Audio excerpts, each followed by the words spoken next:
එහෙනම් අද දවස සියලු දෙනාටම තුනුරේ අනන්ත ආශිර්වාදය උදා වේවා කියලා මේ වෙලාවේ අපි බොහොම ගෞරවයෙන් යුතුව ප්‍රාර්ථනා කරන සියලු දෙනාටම ජීවිතාවබෝධයේ ලබනු කැමැති ශ්‍රාවකයන් විසින් ජීවිතයට බුද්ධ ශාසනය උපකාර කර ගැනීමටයි බලාපොරොත්තු වෙන්නේ. ඒක නිසා සියලු දෙනාම ආරම්භක වශයෙන් තුනුරුවන් සහිත උතුම් පංචශීලය තමන් තුළ පිහිටන සේක්වා කියලා 3-4 වතාවක් අපි අදිෂ්ඨාන කළොත් අදිෂ්ඨානයේ පිරිසුදු නම් තිසරණ සහිත පංචශීලය තමන් තුළ පිහිටනවා. තමන් තුළ තිසරණ සහිත පංචශීලයේ පිහිටන සේක්වා කියන ආරාධනාව අපි මේ මොහොතේ සිද්ධ කරනවා. ඒත් එක්කම අද දවසේ ධර්මදේශනාව ශ්‍රවණය කිරීමට ධර්මදේශනාවට සවන් යොමු කිරීමට අපි භූමාට පටන් නකනිටා බඹලව දක්වා සියලු දෙවියන්ට අපි මෙහෙම ආරාධනා කරනවා. සමන්ත චක්කවාලේසු අත්‍රා ගච්ඡන්තු දේවතා සද්ධම්මං මුනි රාජස්ස සුනන්තු සග්ග මොක්ඛදං ධම්මස්සවන කාලෝ අයං බදන්තා ධම්මස්සවන කාලෝ අයං බදන්තා ධම්මස්සවන කාලෝ අයං බදන්තා නමෝ තස්ස භගවතෝ සබ්බ ධම්මේසු අපටිහත ඥානචාරස්ස දස බල දරස්ස චතුවේ සාරජ්‍ය විසරදස්ස සබ්බ සත්තුත්තමස්ස ධම්මිස්ස රස්ස ධම්මස්සාමිස්ස තථාගතස්ස සබ්බඤුනෝ සම්මා සම්බුද්දස්ස. ඒ දසබලධාරී සර්වජ්‍ය සම්මා සම්බුදුරජාන් වහන්සේ උදෙසා අප සියලු දෙනාගේ උත්තමාංග නමස්කාරය වේවා කියලා අපි ප්‍රාර්ථනාවක් ලබා ගනිමු. අද දවස තම තමන්ගේ ජීවිතවලට වටිනාකමක් ඒක රාශි වෙන දවසක්. හොඳයි එහෙමනම් අපි අද කල්පනා කළේ මේ ගෙවිගෙන යන, ගෙවාගෙන යන ජීවිතය අපි අපේ පැත්තට හැරිලා ගවේෂණය කරලා බැලුවොත්, එහෙම නැත්නම් විමසලා බැලුවොත්, කල්පනා කරලා බැලුවොත් ඔබට තමන් තුළින්ම දැකගත හැකි කාරණාවක් කිසි කෙනෙක් නොදන්වා වුණාට තමන්ටම දැකගත හැකි ආකාරයේ කාරණාවක් ඔබේ ජීවිතයට අද ඔබ තුළින්ම විද්‍යමාන විය යුතුයි. ඔබ තුළින්ම කල්පනා කරලා ඒ ස්වභාවයට එන්න ඕනේ. මොකක්ද ඒ ස්වභාවය කියලා අපි බැලුවොත් මේ යන ගමන් මාවත තුළ අපේ ජීවිතයේ අවසානයක් හැමෝටම තියෙනවා. ඒ අවසානය පිළිබඳව තමන්ගේ හිතේ එදිනදා ජීවිතය ගෙවාගෙන යනකොට තමන්ගේ හිතේ නිගමනය, තමන්ගේ හිතේ ඒ ස්වභාවය අපි මේ යන කාලවකවානුව අපි අත්දකිමින් ඉන්නවා. ඒ කියන්නේ ඔබ කල්පනා කරලා ඇති මේ ජීවිත රටාව ගෙනියද්දී මීට වඩා සැපෙන් යුතුව, මීට වඩා දුකෙන් තොරව, මීට වඩා සැපවත් සුවදායක ජීවිතයක් අපිට ලැබුණා නම් ඒ ජීවිතය ඇතුලේ අපිට සැපෙන් සුවදායක මට්ටමින් ඉන්න ලැබෙනවා කියලා. හැබැයි පින්වතුනි මෙන්න මේ කතාව හොඳින් අවධාරණය කරලා ජීවිතයට ගලපා ගන්න. බුදුරජාන් වහන්සේ දේශනා කරනවා කිච්චෝ මනුස්ස පටිලාභෝ කිච්ඡං බුද්ධානං උප්පාදෝ. බුදුරජාන් වහන්සේ පෙන්නනවා කිච්චෝ මනුස්ස පටිලාභෝ කිච්ඡං බුද්ධානං උප්පාදෝ කිච්ඡං සද්ධම්ම සවනෝ. මේ මිනිස් ජීවිතයේ ඇතුලේ බුදුරජාන් වහන්සේ මේ අවධාරණය කරන්නේ මොකක්ද කියලා අපි බලමු. පින්වතුනි ඔබට ලැබිලා තියෙන මිනිස් ජීවිතයේ පිළිබඳව තක්සේරුව, එහෙම නැත්නම් මිනිස් ජීවිතයේ වටිනාකම, දුකක් ගෙවමින් යන ගමන තුල හෝ සැපක් ලැබමින් යන ගමන තුල හෝ දුකයි සැපයි දෙකම එදිනදා ජීවිතයට සමබරව දැනෙන මොහොතක හෝ ඔබ ඉන්නවා නම් ඒකාන්තයෙන් බුද්ධ වචනය අනුව ඔබ ඉන්නේ සුවිශාල සුගතියක.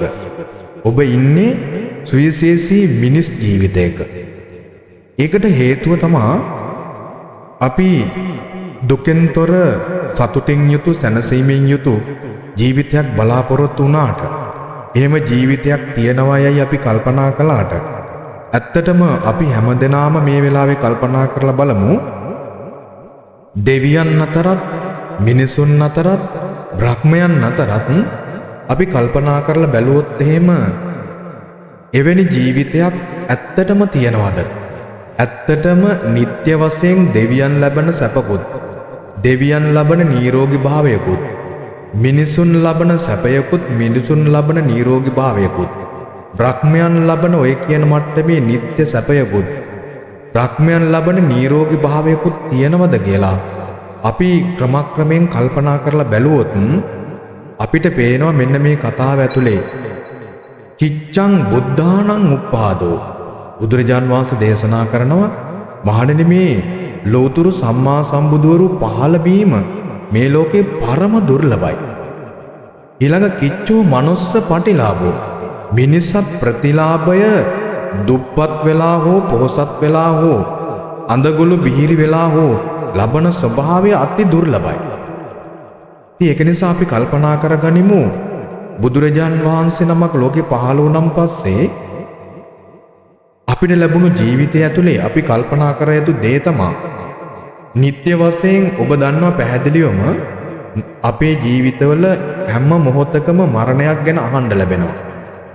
මරණයක් ගැන අහන්න ලැබෙනවම කියලා කියන්නේ අපි හිතාගෙන සිටිය ලෝකේ බොහෝ කෙනෙක් කල්පනා කරන මේ ලෝකේ කිසිම පැවැත්මකින් තොර ජීවිතයක් හැමෝටම උරුම වෙලා තියෙනවා. පැවැත්මකින් තොර ජීවිතයක් හැමෝටම උරුම වෙලා තියෙනවා. ඒ පැවැත්මකින් තොර ජීවිතයට කොච්චර ළඟට ලං වුණ කිසිම කෙනෙකුට ඒ පැවැත්මෙන් තොර ජීවිතයට වටිනාකමක් දෙන්න කියලා සහතිකයක් දෙන්න කියලා කිව්වට කිසිම කෙනෙකුට සහතිකයක් දෙන්න බැරි මට්ටමකින් දෙවියනුත් අසරණ වෙලා, මිනිසුනුත් අසරණ වෙලා, බ්‍රහ්මයොත් අසරණ වෙලා තියෙන යුගයක තමා පිවතුනේ, පැටලිල්ලෙන් පැටලෙට ගියපු යුගයක තමා සම්බුදු කෙනෙක් ලෝක ධාතුවේ පහළ වුණේ. ඒ සම්මා සම්බුදුරජාන් වහන්සේ පහළ වීම මූලික කරගෙන තමා දෙවියන්ගේ ජීවිත පුදුමාකාර පාරිශුද්ධත්වයට පත් වුණා. මිනිසුන්ගේ ජීවිත පිරිපුන් භාවයට පත් වුණා. පිරිපුන් භාවයෙන් පාරිශුද්ධත්වයට පත් වෙලා, පාරිශුද්ධත්වයෙන් ආර්ය භූමියට සැපත් වෙලා, ආර්ය භූමියෙන් පිරිනිවන් පාන භූමියට සැපත් වුණා. එහෙනම් මිනිස්සත් ජීවිතයකට සුන්දර වටිනාකමක්, පරම වටිනාකමක් හම්බ වෙන්නේම සම්මා සම්බුදු රජාණන් වහන්සේ ලෝකෙ පහළ වීම මුල් කරගෙන. ඒ බුදුරජාණන් වහන්සේ පහළ වීම මුල් කරගෙන සද්ධර්මය මේ ලෝකෙට දානයක් විදියට ලැබෙනවා. අද ඔබ සද්ධර්මයේ ප්‍රතිලාභය ලබන දවස, ඔබ මිනිසුන් විදියට මේ ලබන ප්‍රතිලාභය ඔබ පුංචි දෙයක් විදියට කල්පනා කරන්න පුළුවන්. මේක හැමදාම හැමතැනම ධර්මයේ ඇහෙනවනි කියන එක කල්පනා කරලා බලන්න පුළුවන්.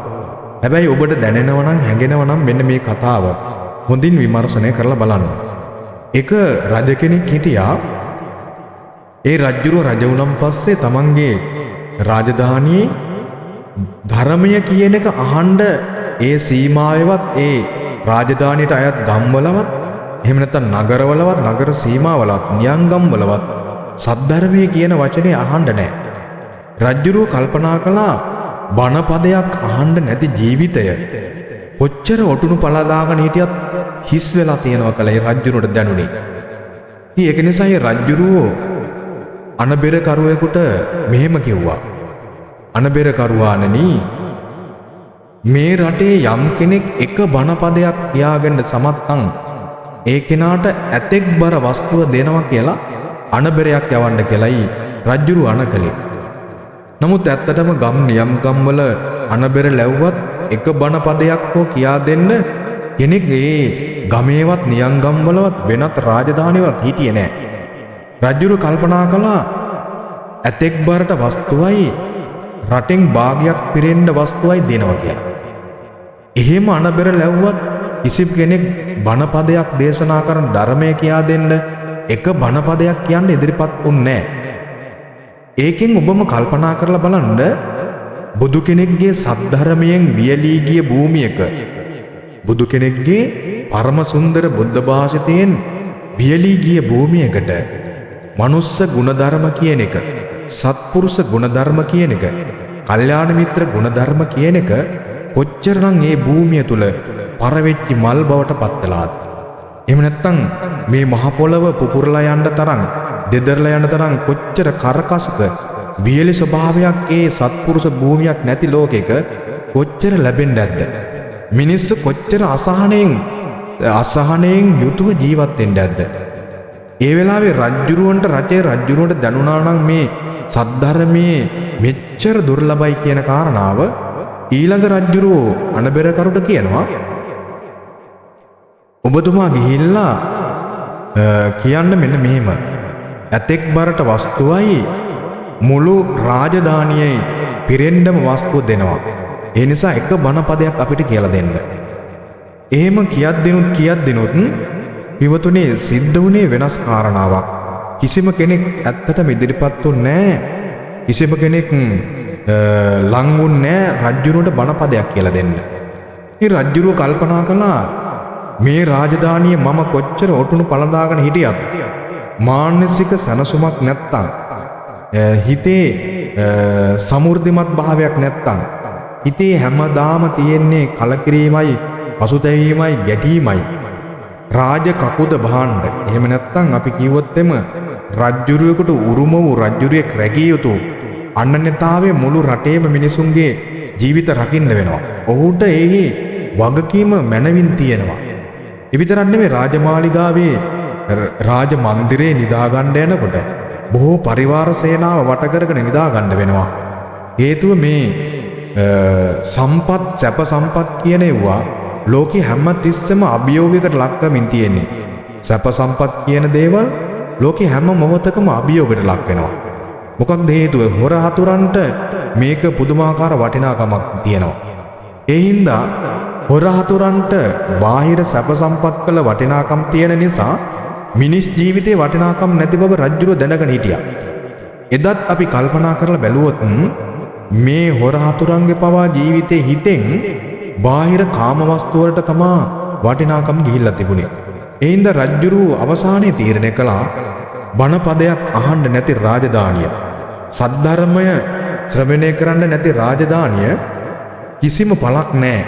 ඒක නිසා මම ඔටුන්න ගලවලා වීතියක් ගානේ, නගරයක් ගානේ ජීවිතයේ තියෙන තුරාට අවසන් සුසුම් පොද තියෙන තුරාට මම මේ සද්ධර්මයේ ප්‍රතිලාභය හොයාගෙන යනවා කියලා රජුරෝ ඔටුන්න ගලවලා තමන්ගේ සිංහාසනය උඩ තියලා සද්ධර්මය හොයාගෙන ගමන් කළා. යනකොට මහා විශාල කැලෑවක් තියෙනවා. මේ කැලෑවේ ඉදිරියට යන්න මේ රජුරුවන්ගේ මේ චේතනාව සක්‍ර දේවේන්ද්‍ර දැකලා තිබුණා.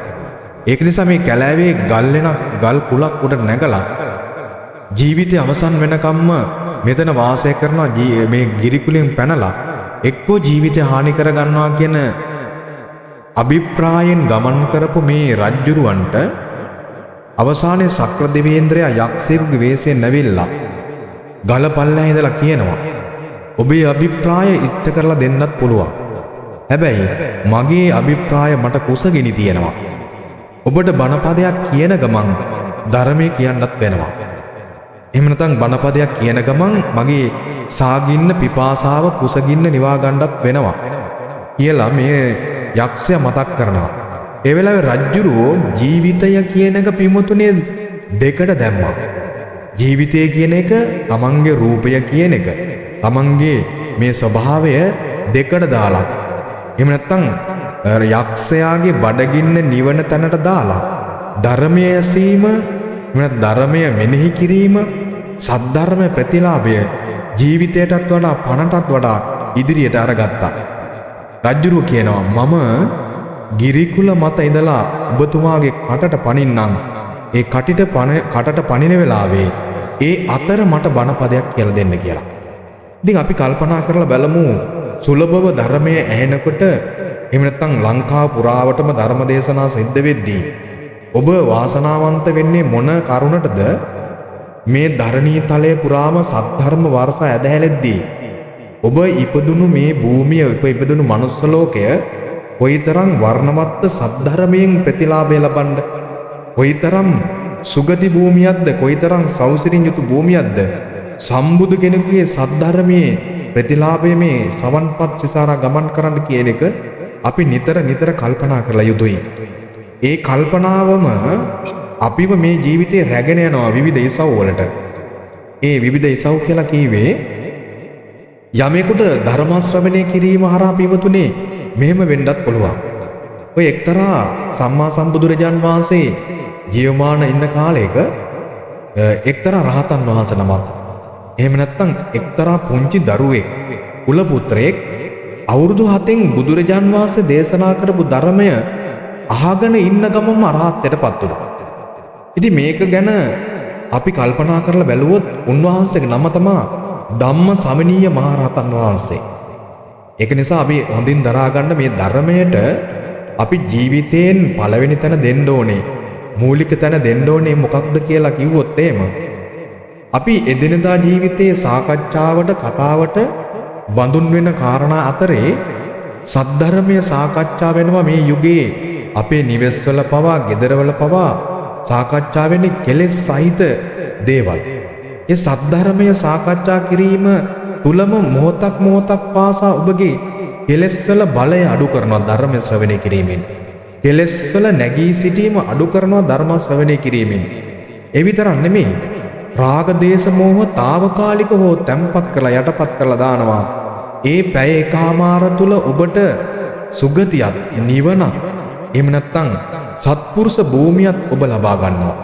ඒ අද ලබා ගන්නා වූ සත්පුරුෂ භූමිය, කල්යාණ මිත්‍ර භූමියම තමා ඊළඟ ජීවිතේ ඔබට කිසිම ආකාරයක දුකක් නොවි මිනිසත් ප්‍රතිලාභයක් ලැබුවත්, දෙවියෙක් බ්‍රහ්මයෙක් වෙලා ඉපදුනත් ඒ ධර්මය ඔබව හොයාගෙන එනවා. හේතුව තමයි සද්ධර්මයට තමන්ගේ හිතේ තියුණු වටිනාකම වැඩි නිසා. ඒක නිසා අපි කල්පනා කරන්න එක්තරා ජීවිතයක සිටුවරයෙක් හිටියා. මේ සිටුවරයා අන්‍ය ලබ්ධික කෙනෙක්. ඒ කියන්නේ බුදුරජාන් වහන්සේ සරණ ගිය කෙනෙක් නෙමෙයි. ඉතින් ඒ සිටුවරයා එක්තරා දවසක සම්මා සම්බුදුරජාන් වහන්සේ නමක් මහනෙල් මල් සුවඳ විහිදෙන ශ්‍රී මුඛ පద్ම ධාතුවෙන් හරියට දහම් අමා බෙරය වයන්නාසේ විවතුනේ ජීවිතයේ යථාර්ථය කුළු ගැන්වෙන, යථාර්ථයේ එළියට එන සද්ධර්ම දේශනාව සිද්ධ කරමින් හිටියා. හැබැයි මේ සිටුවරයා වෙනත් ශාස්ත්‍රවරයෙක් සරණ ගියපු කෙනෙක්ින්දා මෙයා ශ්‍රද්ධාවෙන් නෙමෙයි වුණාට බුදු කෙනෙක්ගේ ලීලාවට පිමතුනේ තිරිසන් ලෝකේ ඉඳන් අකනිටා බබලව දක්වා ඕනම සත්වයෙන් බුදුරජාන් වහන්සේගේ සම්බුද්ධ ලීලාවට තමන්ගේ මනස ඒ වෙලාවේ අවනත වෙනවා භාග්‍යවතුන් වහන්සේට. දුටු දනන්ගේ net කෙවිනි නිවාසනසන අප්‍රමාණ වූ රූපශ්‍රීයෙන් බබලන්නා වූ සම්බුදු කෙනෙක් ඉදිරියේ වැඩ ඉන්නකොට ලබ්ධිය, ජාතිය, ආගම, කුලය යටපත් වෙලා ඔහුගේ හිත අර බුදුරජාන් වහන්සේගේ රූපකාය සම්පත්තියට, ඊට පස්සේ භාග්‍යවතුන් වහන්සේගේ ජීවහා ධාතුවෙන් ඇදහැලෙන්නා වූ සද්ධර්ම වර්ෂාවට ඔහුගේ හිත එකඟ වෙනවා. ඔහුගේ හිත කාය පස්සද්ධිය කියන කයේ තැම්පත් බවක් එනවා. චිත්ත පස්සද්ධිය, හිතේ තියෙන කෙලෙස් සහගත ස්වභාවයන් දැවිලි තැවිලි මොහොතකට යටපත් වෙනවා.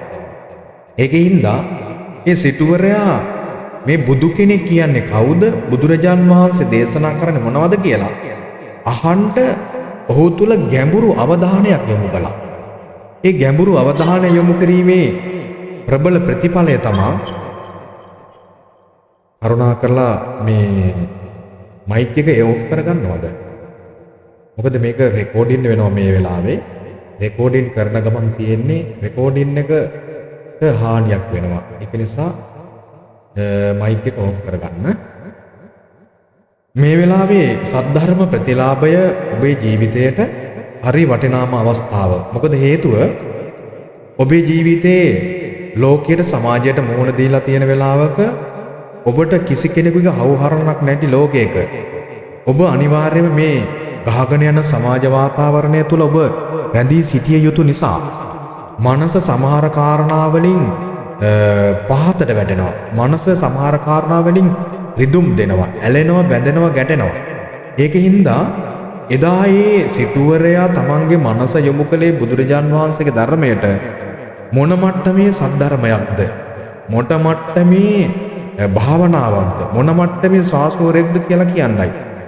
හැබැයි ඒ කෙනා බුදුරජාන් වහන්සේ අඳුරාගත්තේ නැති වුණාට ඔහු ඒ ගැඹුරු අවධානයක් යොමු කරපු නිසාම පින්වතුනි ඒ සිටුවරයාගේ හිත පුදුමාකාර විදියට తాවකාලික හෝ භාග්‍යවතුන් වහන්සේගේ මේ කෙලෙස් ගිනිදළු නිවා දමන සද්ධර්මය අමා සදහම් වැස්සෙන් ඔහුගේ මනසේ අභ්‍යන්තර මට්ටමට මේ ධර්මය ඉඳා බැස්සා.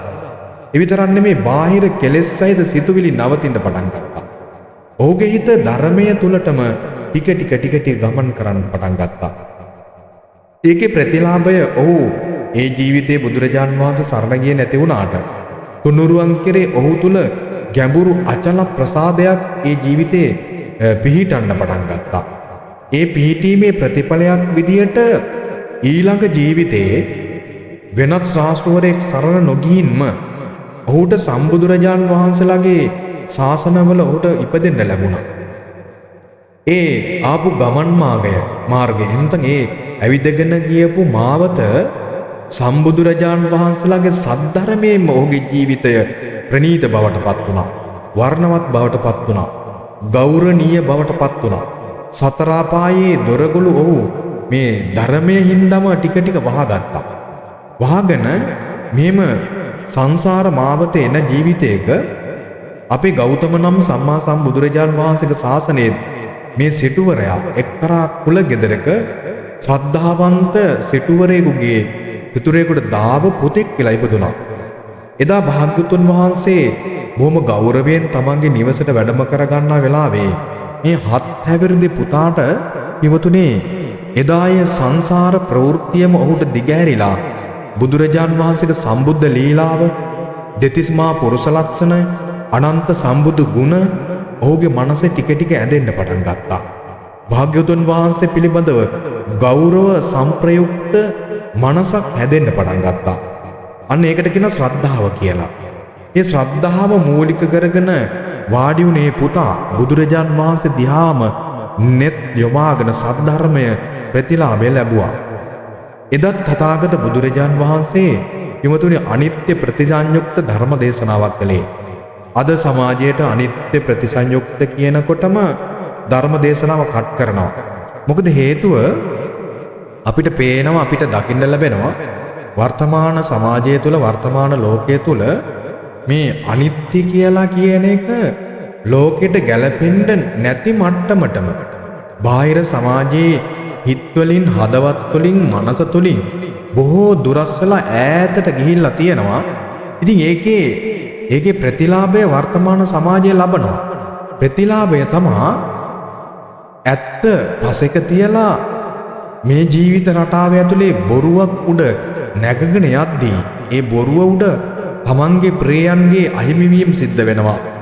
ජාතිපි දුක්ඛ ඉපදීම දුකයි කියන එක තේරෙන්නේ නැති තැනටම මේ සමාජය තල්ලු වෙමින් ඉන්නවා. ජරාපි දුක්ඛ මේ තුවාල වීම එහෙම නැත්නම් වයසට යෑම ශරීරයේ දිරීම ලෙඩවීම මේවා හැමදාම හැමතැනම අපිට පේනවා දකින්න ලැබෙනවා.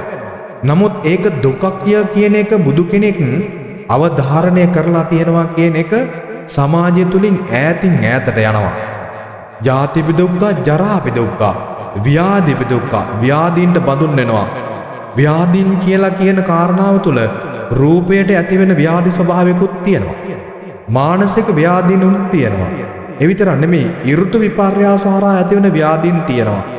ඉතින් ඒ ස්වභාවය සියල්ල ගොනු වෙලා තියෙන්නේ මෙන්න මේ මනුස්ස තලයකට බැසගත්තු මව් කුසකින් එළියට ආපු මේ සම්මුති ලෝකයේ අසුරු කරන හැම සත්වයකටම කැමැති වුණත් අකමැති වුණත් සුනාමියක් එනවා කියලා කියනකොට මුළු ලෝකෙටම විමතුනේ හැංගෙන්න වැසංගෙන්න ලෝකයක් කොහෙවත් නැහැ අපිට.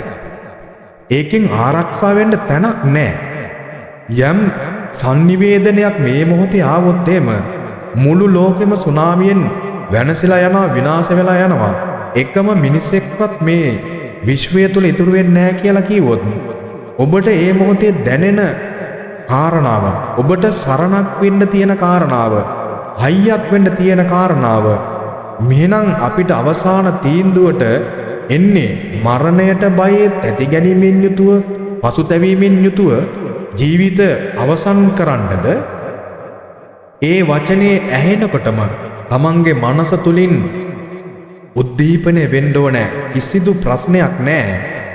මම සම්මා සම්බුදුරජාන් වහන්සේගේ ශාසනය තුල ශ්‍රාවකෙක් විදියට මෙන්න මේ ධර්මතා ටික මම පුහුණු කරලා තියෙනවා.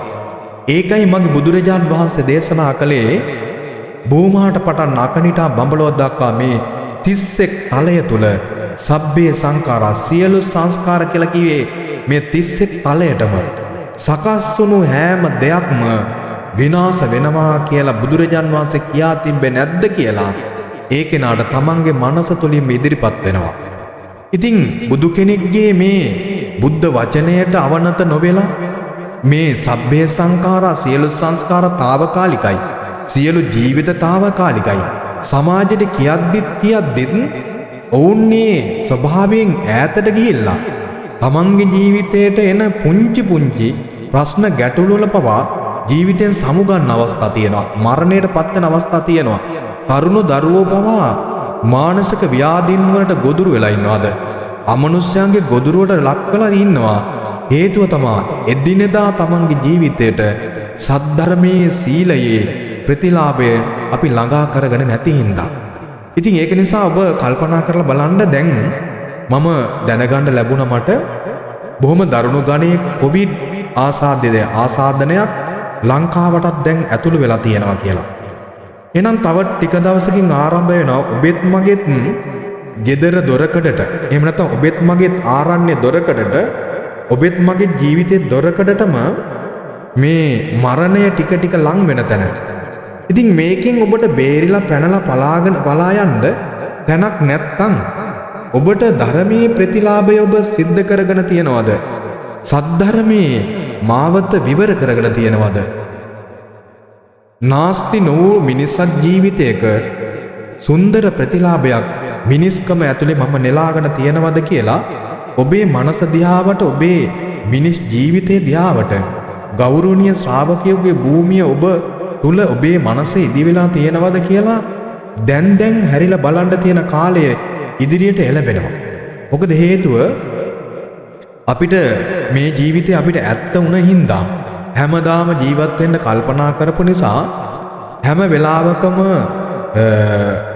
සත්පුජ්‍යල භාවයේ හිතේ හොඳින් ඉදිරියට පැමිණෙන නිසා අපිට අපේ මනසවත් ඒ මොහොතේ උදව් කරයිද, අපේ හිතවත් උදව් කරයිද කියලා දැන් අපිට මනස, හිත, විඥාණය, ප්‍රත්‍යක්ෂ ඥානයන් විමසලා බලන්න, හොයලා බලන්න කාලයයි පින්වතුනි.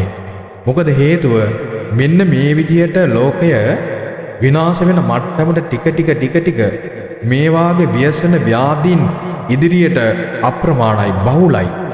ඉතින් මේ ලෝකයේ ව්‍යාධීන් වලින් ගැවසෙන්නේ, බහුල වෙන්නේ කුමක්ද කියලා අපිම කල්පනා කරලා බැලුවොත් සීලයක තියෙන අඩුපාඩුව මේ ලෝකෙට කොච්චර බලපෑම් කරනවද කියන එක අපි මෙතෙක්කල් සිල් ගන්න නැති කෙනෙක් හිතලා බැලුවේ නැහැ.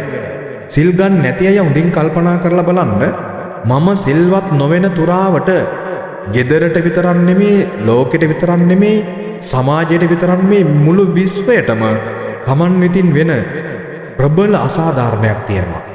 ඒ ප්‍රබල අසාධාරණය තමයි අපේ හිතෙන් සීලයක් අපි කියමු බොරුවක් කියවුණා කියලා. ඒ බොරුවේ ස්වභාවය කොච්චරද? සමහර විට ඒ බොරුව නිසා, ඒ ගැටීම නිසා අපි කියමු ප්‍රාණඝාතයක් වුණා කියලාම. එහෙම නැත්නම් සතෙකුගේ ජීවිතයක් අපි අතින් හානි වුණා. සතෙකුගේ ජීවිතයක් හානි කරන තරමට, හිතාමතා හානි කරන තරමටම අපේ හිතවලින් දුස්සීල මට්ටමක් හිතට ආවා කියමුකෝ. එතකොට අපි කියමු මෙහෙම තවත් ක්‍රමයකින් කාමය වර්ධව ඇසරීම පිළිබඳව අපේ හිතේ ප්‍රබල හැඟීම් පහළ වුණා කියලා. හැබැයි ඔබ හිතන්න අපි මේ කියන කතාව බොහොම විස්මිත එකක්. ඔබ මෙතෙක් හිතලා තිබ්බේ නෑ ඔබ අතින් සිල්පදයක් බිඳෙද්දී මේ මුළු මහත් විශ්වයටම සමාජයටම ගෙදරටම රටටම මේක අනතුරුදායක ස්වභාවයක් කියන එක අපි මෙතෙක් හිතුවේ නෑ. ඒකින්ද අපිට දැන් මේ සීලය ගැන හිතන්න කාලය ඇවිල්ලා තියෙනවා. සීලය ගැන සමාදන් වෙලා සීලය තුල පරිපූර්ණ ජීවිතයකට උරුමකම් කියන්න අවස්ථාව එළඹෙමින් තියෙනවා. හේතුව ඉදිරියේදී මොන ව්‍යාධීන් වලින් මේ ලෝකය විනාශ වුණත් සිල්වතුන්ට ගුණවතුන්ට ඔවුන්ගේ ජීවිතය පුදුමාකාර සබහාදහමේ රැකවරණයක් ලැබෙනවා. ඒ රැකවරණයත් එක්ක ඔවුන් රකින්න සීලය මේ සියලු සත්‍යයන්ටම පුදුම උපකාරයක් වෙනවා. දැන් බලන්න යමෙක් ප්‍රාණඝාත නොකර ඉන්නවා ජීවිතේ නිසාවත් ප්‍රාණඝාතයක් කරන්නේ නැහැ කියන තැනට යමෙක් පෙළඹෙලා තියෙනවා නම් විමතුනි ඔහු මේ ලෝකය සත්වයන්ට කොච්චර අභය දානයක් දෙනවද? ඔහු කොච්චර ජීවිත දානයක් දෙනවද?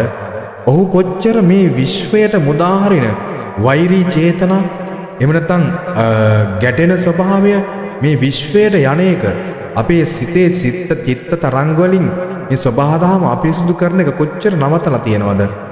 ප්‍රාණඝාතය කියන තැනේදී ඔබ එක සත්‍යයක් ඝාතනය කරන්න පුළුවන්.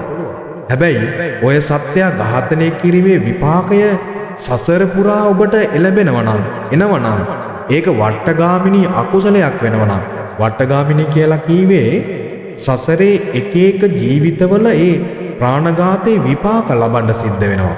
දැන් හොඳට බලන්න මිනිස්සෙක් ඝාතනය කළොත් අපිට මේ ජීවිතේ මරණින් පස්සේ සමහර විට හිතන්න බැරි තැනක මේ භයානක නිරයට ඇදගෙන වැටෙනවා.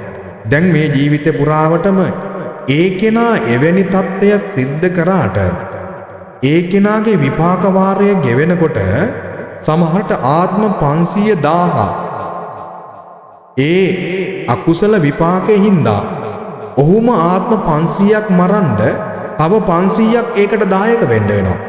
තව 1000ක් දෙනෙක් ඒ අකුසල කර්මයට එක්කෙනෙක් මේ ප්‍රාණඝාතය කරනවා නෙමෙයිනේ. එක්කෙනෙක් ඒ විපාකය පිණිස ඉදිරිපත් වෙනවා නෙමෙයිනේ. බොහෝ මිනිසුන් බොහෝ පිරිසක් මේ අකුසල කර්මයේ දායකත්වයට පත් වෙනවා. ඒකින්දයි මම ඉදිරිපත් කළේ අපි අතින් සිල්පදයක් බිඳෙද්දී අපි හිතුවේ නෑ මේ ලෝකෙට ලොකු අසාධාරණයක් අපි හිතින් වෙන්නේ. ලෝකයට විශ්වයට සමාජයට ගමට රටට ලොකු හානියක් අපි තුලින් වෙනවා. එහෙනම් අන්නේ හානිය සසර පුරාම වෙන්න එකක්. දැන් අපි කියමු ඔය මතක භක්ත ජාතකය කියලා තියෙනවා.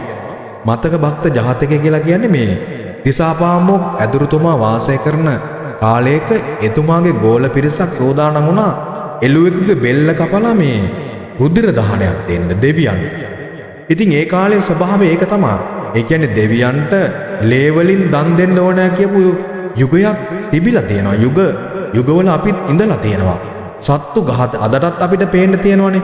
සමහර ආගම් වල ඒ එදාට මේ සත්තුන්ගේ පුදුම මලගමක් වෙනවා. සමහර තමන්ගේ සිද්ධාස්ථාන ඇතුලේ ඒ සත්තුන්ගේ බෙලි කපලා ලේ වලින් ඒ සිද්ධාස්ථානේ හොදනවා නාවනවා. ඉතින් බලන්න මේ බුදු කෙනෙක්ගේ අනාවරණය කරපු මේ කර්ම විපාකය කියන එක කොච්චර අඩුවෙන්ද මේ ලෝකෙට දැනලා තියෙන්නේ. ඒ එළුවගේ බෙල්ල කපන්න හදනකොටම ඒ එළුවා කියනවා ඔබතුමාගේ එහෙම නැත්නම් ඔබගේ ගුරුවරයාටත් එන්න කියන්නේ මෙතෙන්ට. ගුරුවරයා එක්කන් ආවා දිසාපාමොක් ඇදුරුතුමා. එක්කන් ආවන් පස්සේ මේ එළුවා hina වෙලා අඬන්න පටන් ගන්නවා. hina වුනේ මොකද කියලා ඒ පිරිස අහනකොට ඒ එළුවා කියනවා මම hina වුනේ මම එක්තරා ජීවිතයක එළුවෙකුගේ බෙල්ල කැපුවා. මට ආත්ම 499ක් බෙලි කැපුම් ලබන්න වුණා. මේ 500 වෙනි ජීවිතය අදින් මගේ බෙලි කැපීම අවසන් වෙනවා. මං ඒකට hina වුනේ. හැබැයි ඔබ හිතන්න මේ ආත්ම 500ෙම නිකන් අපි ගමු ආත්ම 500ක් කියලා කියන අවුරුදු 100ක ජීවිතයක් ගත්තොත් එහෙම එක එළුවෙක් දෙන්නෙක් නෙමෙයිනේ මරන්නේ. එතකොට මේ මෙච්චර මේ අකුසල් කන්දක් සිද්ධ වෙන්නේ එක්කෙනෙකුගේ ප්‍රාණඝාතය මේ බොහෝ පිරිසකට බලපෑවා කියන කාරණාව මේක ලෝකය මෙතෙක් කල් කල්පනා කරලා තිබ්බේ නැති එකක්. ඉතින් ඒක නිසා ඒ එළුවා කියනවා මං අද ආත්ම 500කින් බෙල්ල කැපිලා අද බෙලි කැපුණු අවස්ථාව අවසන් වෙනවා.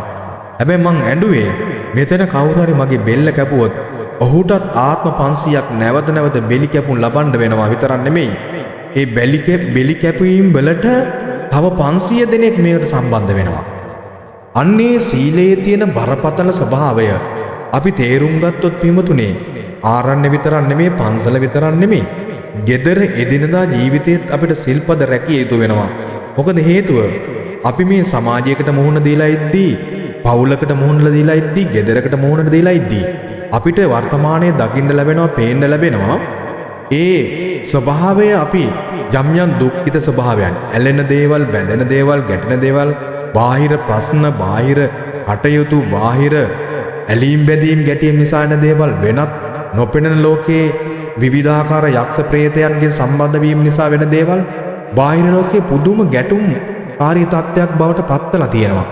ඉතින් ඒ වගේ විපාක ස්වභාවය අපි අත්විඳිනකොට අපි කල්පනා කරන්න ඕනේ ඉස්සරලාම මේ වගේ අතවිදෙන ශ්‍රාවකෙක් නම් මේවට මුහුණ දීමට හෝ ඒ මුහුණ දෙන ස්වභාවයෙන් යුතු හිතක් හදා ගන්න නම් ඉස්සරලාම මේ විවිධාකාර අරමුණු වලින් යට වෙලා ඒ අරමුණු ඔස්සේ තමන්ගේ හිත වෙනස් වෙන්නේ නැති කඩා වැටෙන්නේ නැති වෙනස් වෙන්නේ නැති හිතක් හදා ගන්න නම් සීලයේ අනුග්‍රහය අපිට තියෙන්න ඕනේ.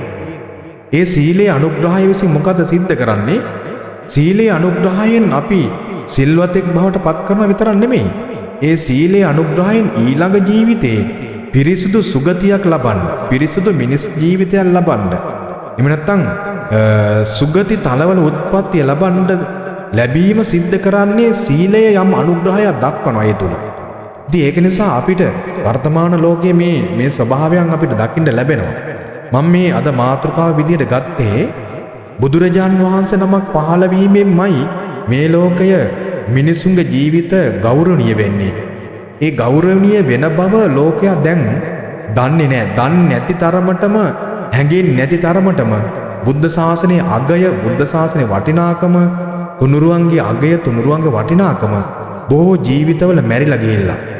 බොහෝ ජීවිතවලින් බැහැලා ගිහිල්ලා. ඒ තුනුරුවන්ගේ වටිනාකම, තුනුරුවන්ගේ ගරුත්වය අපි මේ හදාගන්න ඕනේ වෙනත් දෙයක් අරබයා නෙමෙයි. මට ගරු කරන්නත් නෙමෙයි.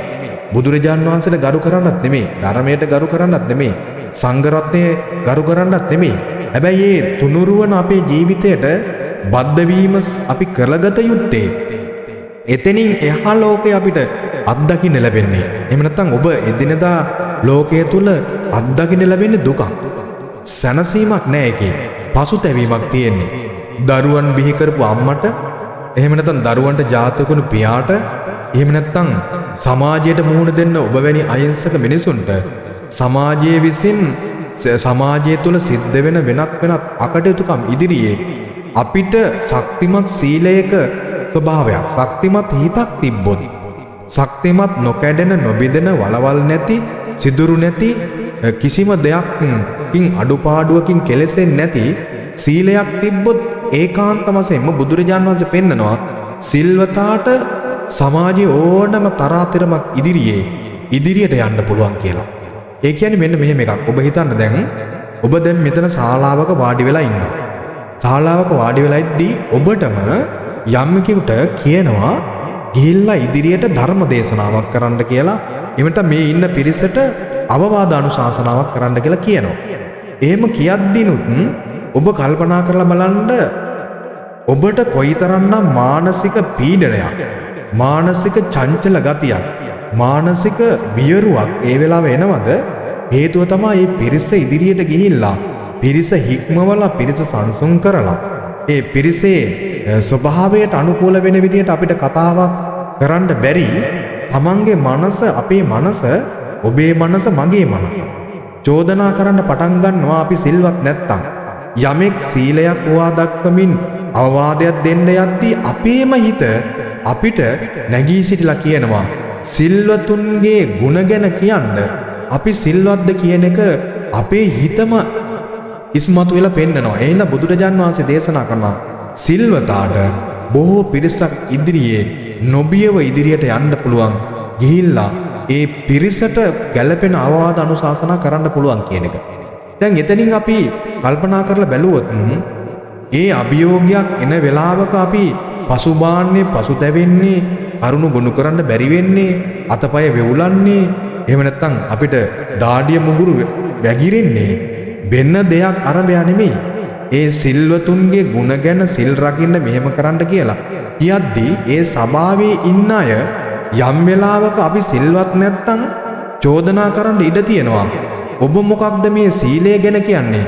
ඔබ මේ සිල්පදය රකින්නවද කියලා අපින් ඒ වෙලාවේ විමර්ශනය කරලා බැලුවොත් ඒ මුළු සභාවක් ඉදිරියේ අපිට සිද්ධ වෙන්නේ පුදුම ලැජ්ජාවක්. අන්නේ ස්වභාවය හිත දන්න හින්දායි හිත තැති ගැනීමට ලක් වෙනවා. වේවුලුමට ලක් වෙනවා. හිත විවිධාකාර මානසික බිඳ වැටීම් වලට ලක් වෙනවා.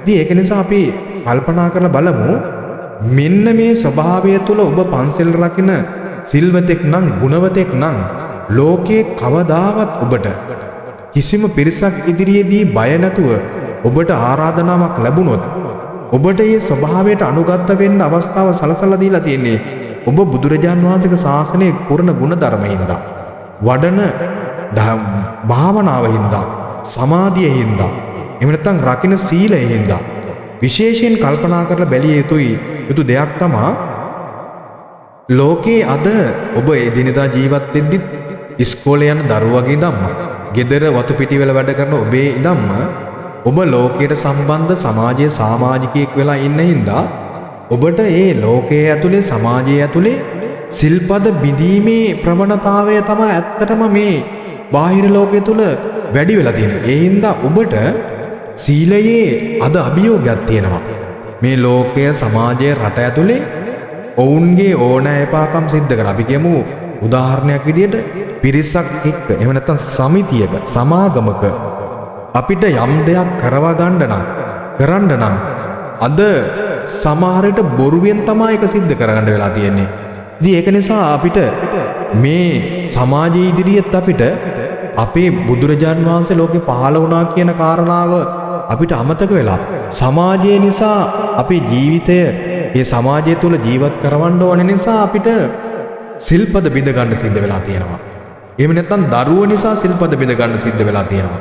එහෙම නැත්නම් ස්වාමි බිරින්දෑවරුන් නිසා සිල්පද බිඳ ගන්න ලැබිලා තියෙනවා. මට කල්පනා වෙනවා එක යුගයක එක අවස්ථාවක අපේ බෝධිසත්වය බෝධිසම්භාර පුරාගෙන එන ජීවිතයක විමුතුනේ මේ එක්තරා කැලේක ගල්ලෙනක තාපසවරයෙක් විදිහට ජීවත් වුණා. ඒ තාපසයවරයා විදිහට ජීවත් වෙද්දී එක සිටුමාලිගාවක සිටු කුමාරියක් ඉන බොහොම ලස්සනයි රූප සම්පත්තියෙන් බබලනවා.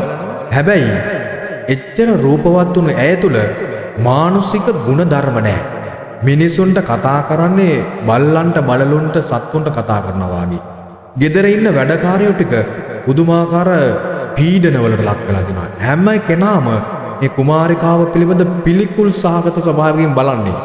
නමුත් ඇයට අර ගෞරව කරන්න වෙලා තියෙන්නේ ඔවුන් වැඩකාරයන් නිසානේ.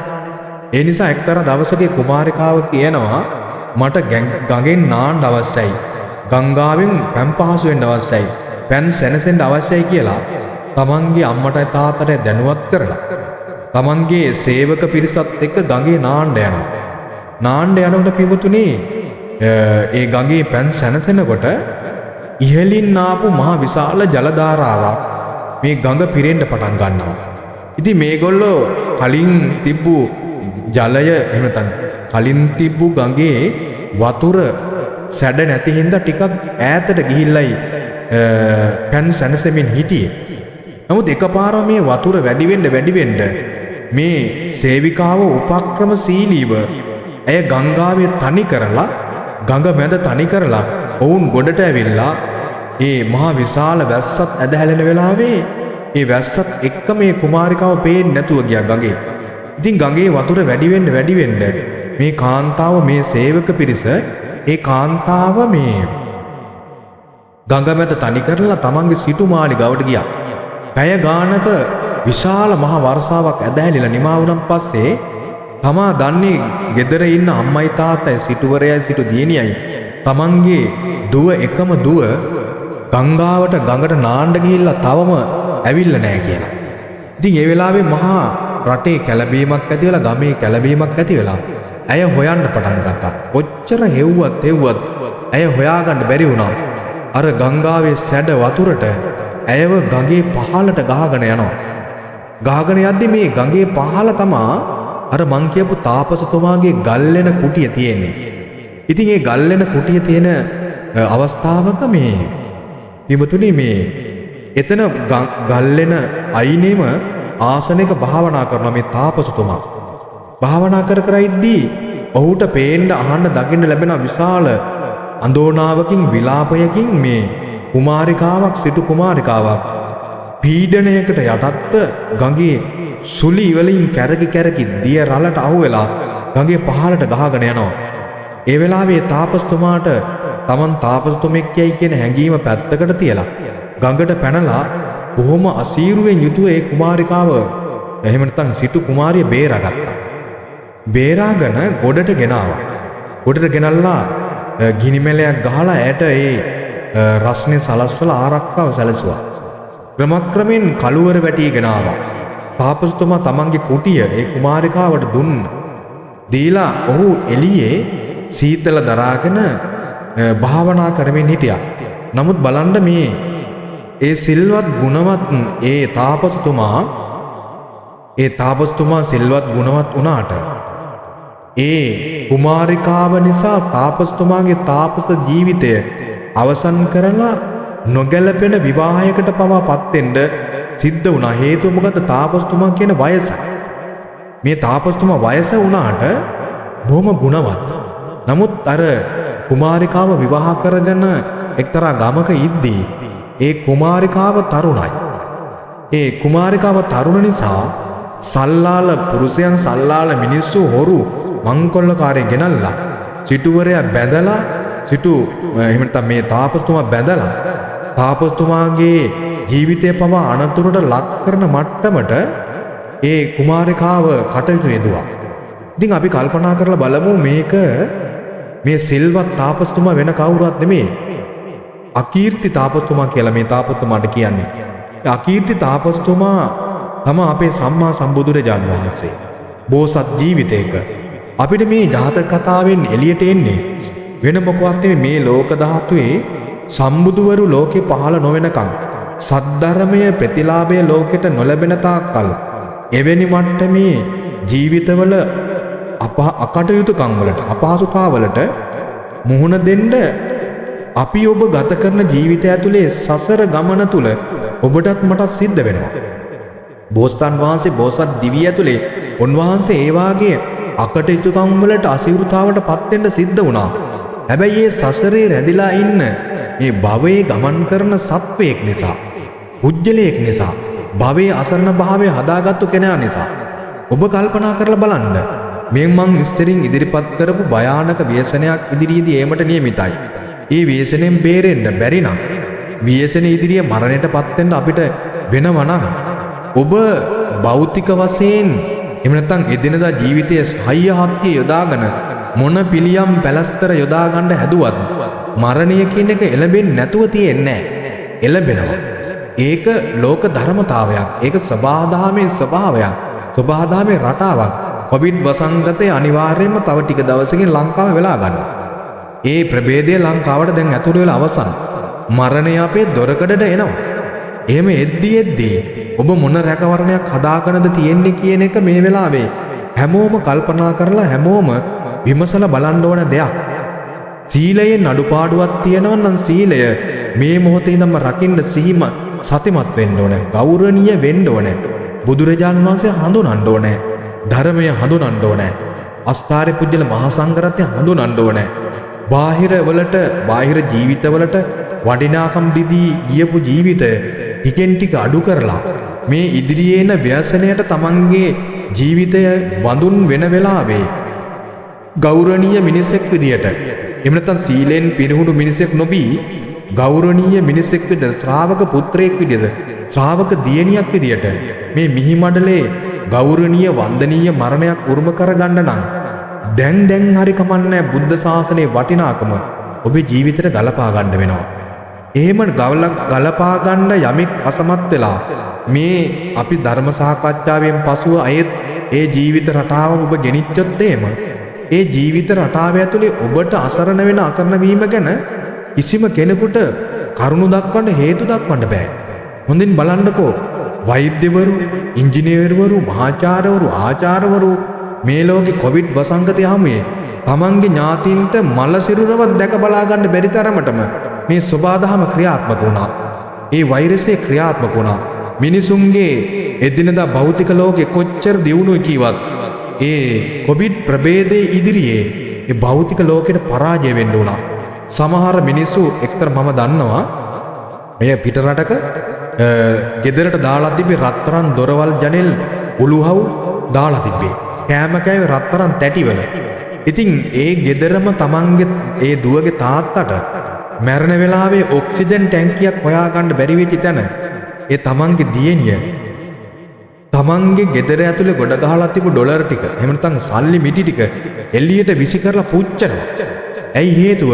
ඔවුන්ට දැනෙනවා මේ සල්ලි වලින් ලෝකය අපි දිනන්න හැදුවා කියලා. භෞතික ලෝකේ අපි මේ විදිහට අමරණීය වෙන්න හැදුවා කියලා. හැබැයි මෙවැනි භයානක වසංගතයක් ආපු තැන සල්ලි වලටත් තරාතිරම් වලටත් මිල මුදල් වලටත් බලපුලුවන් කාරකම් වලටවත් මේ ලෝකේ කවදාවත් තැනක් නැහැ. ඒ හැම දෙයක්ම මායාවේ පයට පෑගෙන දූවිල්ල බවට පත් වෙනවා. අඩුම පාන්සුකුලයක් දෙන්න පුණ්‍යානුමෝදනාවක් කරන්නවත් අපිට අපේම දුවදරුවන්ගේ අපේම ඥාතීන්ගේ අපිට මේ මල සිරුරක්වත් හොයාගන්න ගෙදරට ගේන්න බැරි තැනටම විමුතුනි මේ ලෝකේ සබාදාම අපිට පාඩම් උගන්වලා තියෙනවා. ඉතින් ඒ ඇසුරේ ඔබ තම තමන්ගේ ජීවිතවල වටිනාකම අද හොයාගන්න ඔබටම අවස්ථාව සැලසෙලා තියෙනවා. මොකක්ද හේතුව? ධර්මයෙන් අනුග්‍රහ ලබන වන්දනීය පූජනීය ශ්‍රාවකයෙක් නම් ශ්‍රාවක දියණියක් නම් ශ්‍රාවක පුත්‍රයෙක් නම් ඔබට මොන ආකාරයක ව්‍යසන ආවත් ඔබේ මරණ මංචකයේදී තමන්ගේ ඥාතින්ට මල සිරුර නොලැබුණත් එහෙම නැත්නම් අපි කියමුකෝ පාන්සුකලෙන් නොලැබුණත් පින් අනුමෝදන් නොලැබුණත් පින්වතුනේ ඔවුන්ට වන්දනීය පූජනීය ජීවිතයක් උරුම වෙලා අවසන්. හැබැයි ඒක සිද්ධ වුණේ බුද්ධ ශාසන නිසා, බුදුරජාන් වහන්සේ නිසා, සත්පුරුෂයන් නිසා, කල්යාණ මිත්‍රයන් නිසා. ඔබ කල්පනා කරලා දැන් බලන්න ඕනේ මම ඉදිරියේදී මගේ ජීවිතයට එවැනි භයානක ව්‍යසනයකින් තියෙනවා ව්‍යසනයකට මුහුණ දෙන්න සිද්ධ වෙනවා නම් මම මොන වාගේ රැකවරණයක්ද ඇත්තටම හදාගත යුත්තේ? මොන වාගේ භූමිකාවක්ද මගේ හිතේ මම හදාගත යුත්තේ? gedara වටපිටාව මොන වාගේ ස්වභාවයක්ද කරගත යුත්තේ? එදිනදා ලෝකයක් එක්ක ගත කරන රාමුව ඇතුලේ ඔය යන්නම් වාලේ ඔය යන රටාවේ ගියොත් එහෙම ඔබ නවතින්නේ කොතනද? එහෙම නැත්නම් සතර අපාය කියන එක අපිට මහගෙදර වෙයිද? ඒකෙන්ද බුදුහාමුදුරු කියන මහණෙනි මේ සද්ධර්මයේ පිහිටි නැති කෙනා, එහෙම නැත්නම් ධර්මයට පැමිණි නැති කෙනා, සීලයට පැමිණි නැති කෙනා, භාවනාවට පැමිණි නැති කෙනා, සමාධියට පැමිණි නැති කෙනාට, සත්පුරුෂ භූමියට පැමිණි නැති කෙනාට මේ සම්මුති ලෝකයේ තුල කිසිම ආකාරයේ රැකවරණයක් බලාපොරොත්තු වෙන්න බෑ. බලාපොරොත්තු වුණා කියලා ඒක ලැබෙන්නේ නැහැ. ඒක ලැබෙන්න නම් භාග්‍යවතුන් වහන්සේ නැමැති සත්පුරුෂ භූමිය අපි ජීවිතේ කරගන්න ඕනේ. දවසකට එක බණ පදයක් හෝ අහලා නිදාගන්න ඔබ මේ වෙලාවේ අදිෂ්ඨාන කරගන්න ඕනේ. හවසට හෝ බුද්ධ වන්දනාව කරලා ගිලම්පස ටිකක් තියලා ඔබ බුදුරජාන් වහන්සේව ළඟින් ඇසුරු කරනවා කියන තැනටපත් වෙන්න ඕනේ. සෙත් පිරි ටිකක් කියලා ජීවිතයට සද්ධර්මයෙන් ආරක්ෂාව සලසා ගන්න. බුද්ධානුස්සති භාවනාවක් කරලා, මරණානුස්සති භාවනාවක් කරලා, පිළිකුල් භාවනාවක අසුබ භාවනාවක් කරලා මේ ජීවිතයේ යථාර්ථය දැන් ටික ටික විනාඩි 10 15 හරි කරන්න පටන් ගන්න.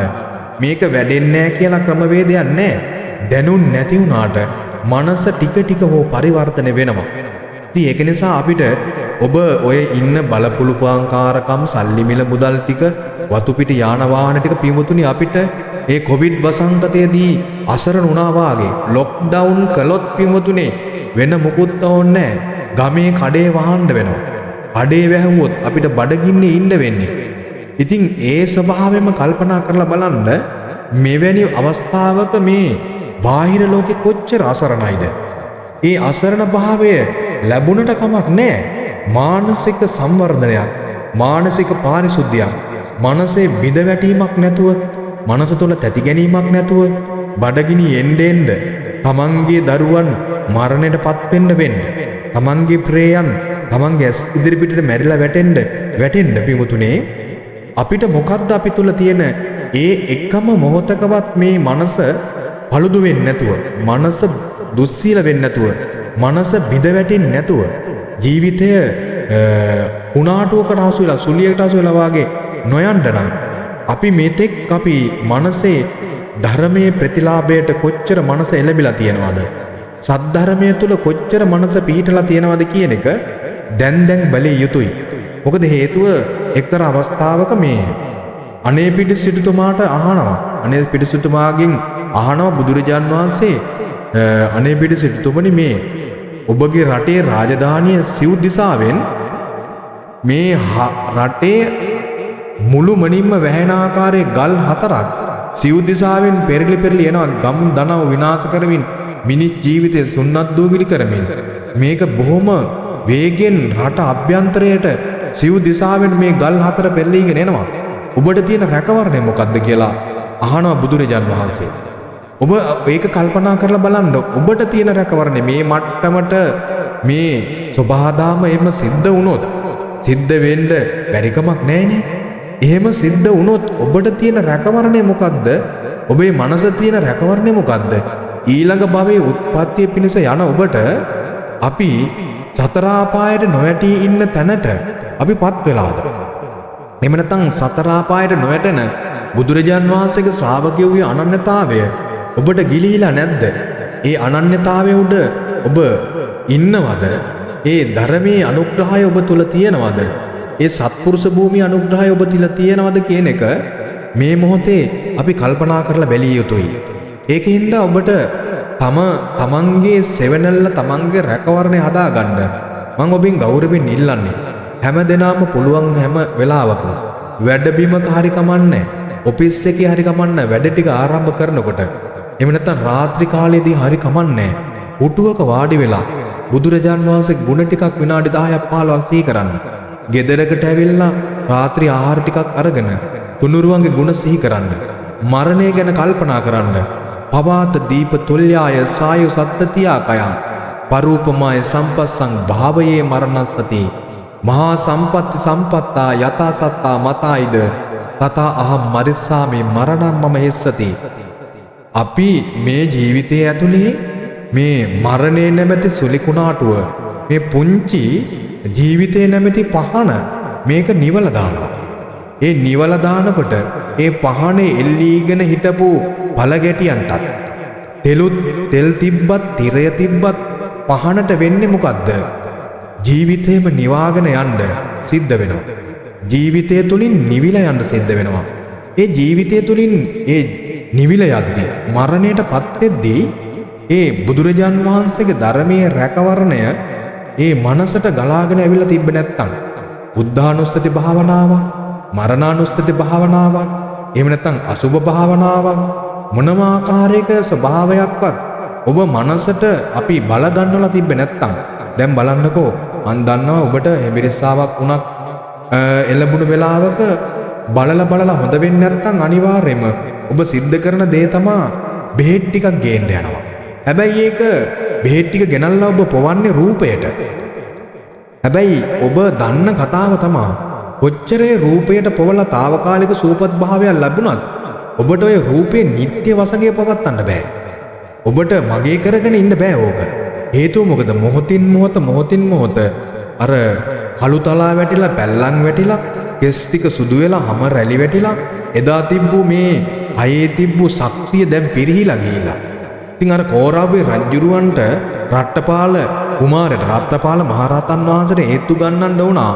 රජතුමනි, ඔබ තරුණ කාලේ රටවැසියා සමග වෙනත් රටවල් සමග යුද්ධ කරද්දී ඔබේ තරුණ ජවය අද ඒ මට්ටමට තියනවද? ඉතින් ඒ වෙලාවේ කෝරාවේ රජුරට පිළිගන්න වුණා, මම මේ తాවකාලික ජීවිතයක, తాවකාලික නැවතුම්පලක, తాවකාලික චරිතයකට පණ බොමින් හිටපු ජීවිතයක් මට ලැබිලා තියෙන්නේ. ඉතින් ඒ රජුරට පිළිගන්න වුණා වාගෙම අපිට පිළිගන්න සිද්ධ වෙනවනේ අපි දිහා බලනකොට මේ එන ව්‍යසන මේ එන ඇති වෙලා තියෙන තත්වයන්ට මොනම ආකාරයේ විසඳුමක් අපි බාහිරින් හොයන්න හැදුවත් ඒ හැම විසඳුමක් ඇතුළේම අපිට දුක් වෙන්න වෙනවා. අපිට අනාථ වෙන්න වෙනවා. අපිට අසරණ වෙන්න වෙනවා. ඒකට හේතුව වෙන මොකුත්ම නෙමෙයි. බාහිර රැකවරණයකින් බාහිර ස්වභාවයකින් අපිට ස්ථිර විසඳුමකට ස්ථිර දෙයකට අපිට යන්න බෑ. ඇයි යන්න බැරි? తాවකාලික දේවල් මත අපි සැනසලා හිටියනේ. తాවකාලික දේවල් මත ලැබුම්ගෙන හිටියනේ. මම දන්න කාරණාවක් කියන්නම්. අර අකීර්ති තාපසතුමා එහෙම ඉද්දී හොරු කණ්ඩායමක් ඇවිල්ලා අකීර්ති තාපසතුමාගේ අත් දෙක බැඳගෙන ඉදිරියට අරන් යනවා මරන්න. මෙහෙම අරන් යනකොට ඒ තමන්ගේම අර ප්‍රිය බිරිඳ වෙලා හිටපු ඒ කාන්තාව තමන්ගේ ස්වාමි පුරුෂය විදියට හිටපු මේ තාපසතුමා ජීවිතේ වෙනත් ජීවිත තාපස කෙනෙක් නෙමේ. ඔබ කරුණ කලින් දන්නවනේ. ඉතින් ඒ වෙලාවේ ඒ කාන්තාව පොළඹවනවා මේ මිනිමරුව මංකොල්ලකාරයෝ තාපසතුමාගේ ජීවිත තොර කරන්න කියලා. හැබැයි ඒ ජීවිතේ අදට වඩා ඒ මංකොල්ලකරුවන්ට තාපසයන්ට තමන්ගේ හිත දිහාවට මේ ජීවිතයේ ඇත්ත දිහාවට හැරෙන්න ඔවුන් තුල පවා මානසික වාතාවරණයක් තිබුණා. ඔවුන් කල්පනා කරන මෙහෙම මේ කාන්තාව තමන්ගේ ස්වාමි පුරුෂයා නන්නාදුන අපි ඉදිරියේ ඝාතනය කරන්න සලස්වන නම් මෙය නන්නාදුන අපේ ජීවිත කොච්චර විනාශ කරයිද කියලා ඔවුන් ආපස්සට කල්පනා කරලා ඒ කාන්තාව එතනදීම ඝාතනය කරලා අර තාපසතුමා අතහැරලා ලැහැලා දාලා වුන් යන්න යනවා. ඉතින් ඒ කාරණාවේ බෝසතාණන් වහන්සේ බෝසත් ජීවිතය තුළ අපිට මේ පෙන්වන්නේ පිළිබිඹු කරන්නේ එවිතරක් නෙමෙයි අර රජතුමා තමන්ගේ දිවි දෙවෙනි කරලා බුදුබණ පදයක් වෙන යකෙකුගේ කටට පනින්න ඒ රජ්ජුරු උත්සාහ කරන්නේ තමන්ගේ ඔටුන්න රාජධානිය දෙකට කරලා එහෙම දෙවෙනි තැනට දාලා තමන්ගේ ජීවිතේ දෙවෙනි තැනට දාලා බුදු කෙනෙක්ගේ බණ පදය වෙනුවෙන් මැරෙන්න සූදානම් වුණේ රජ්ජුරුවෝ. ඔබ හිතන්න මේ ලැබුණු සැප සම්පත් රජ්ජුරුව දැනගෙනත් හිටියා. අකීර්ති තාපතුමත් දැනගෙන හිටියා. මේ ලැබෙන සැප සම්පත් මේ ලැබෙන රූපය මේ ලැබෙන ජීවිතය මේ ලැබෙන දුවදරුවන් මේ ලැබෙන පුංචි ජීවිතයක සැනසුම් ටික අසුරු සැනකින් අද රාත්‍රිය ඔබ අවසන් සුසුම් පොද හෙළන තැනට ආවොත් ඔය සියල්ල මෙහි නවතලා තියලා යන දේවල්. ඔය සියල්ල తాවකාලික නවත්තන දේවල්. తాවකාලික මෙහි තියලා යන දේවල්. එහෙනම් මේ తాවකාලික දේවල් මත මේ මනස පටවලා తాවකාලික දේවල් මත මනස සතප්පවලා తాවකාලික දේවල් මත ජීවිතය තීරණය කරලා හිටපු අයට බලන්නකො සුනාමිය ආපු වෙලාවේ වුන් ඉඩම් අල්ලා ගන්න මහමූදේ වට කරගන්න කොටු කරගන්න මෙහෙව්වේ ඒ එවැනි ඇත්තක් නොදකපු තමන්ගේ තණ්හාව නැමැති හිතෙන් නේද?